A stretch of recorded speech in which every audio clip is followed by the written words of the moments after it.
কেনই বা সিমগুলোতে দাগ দেওয়া হয়, কেনই বা ক্যামেরা কালো হয়, এরকম আজকে অসাধারণ কিছু ফ্যাক্ট নিয়ে আজকে হাজির হলাম, যেগুলো জানলে আপনি আসলেই অবাক হয়ে যাবেন। তো চলুন বেশি কথা বলবো না, আজকের ভিডিও শুরু করা যাক।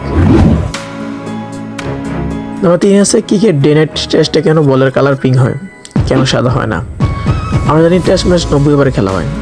যদি টেস্ট ম্যাচ সাদা বল দিয়ে 90 ওভার খেলা হতো তাহলে বলের কালার উঠে কালো হয়ে যেত, ফলে ব্যাটসম্যানের সমস্যা হতো। তাই ডে নাইট টেস্টে পিঙ্ক কালার বল দিয়ে খেলা হয়। তো নাম্বার 2 আছে ক্যামেরার রং কালো হয় কেন, কেন বা লাল নীল হয় না। কারণ ছবি তোলার সময় আমরা চাই যেন ছবিটা আমাদের সুন্দর হয় এবং কি কোয়ালিটিফুল হয়। যদি লাল নীল ক্যামেরা দিয়ে ছবি তোলা হতো তাহলে ছবি কোয়ালিটি খারাপ হতো। কেনই বা খারাপ হতো, লাল নীল ক্যামেরা থেকে আলো প্রতিফলিত ছবি কোয়ালিটি খারাপ করে দিত। কিন্তু ক্যামেরার রং কালো হওয়ার জন্য আলো প্রতিফলিত হয় না এবং এই ছবির কোয়ালিটি এবং অনেক সুন্দর হয় ছবি। তো নাম্বার 1 আছে কেন সিম কার্ডে এই লাইনগুলো দেওয়া হয়।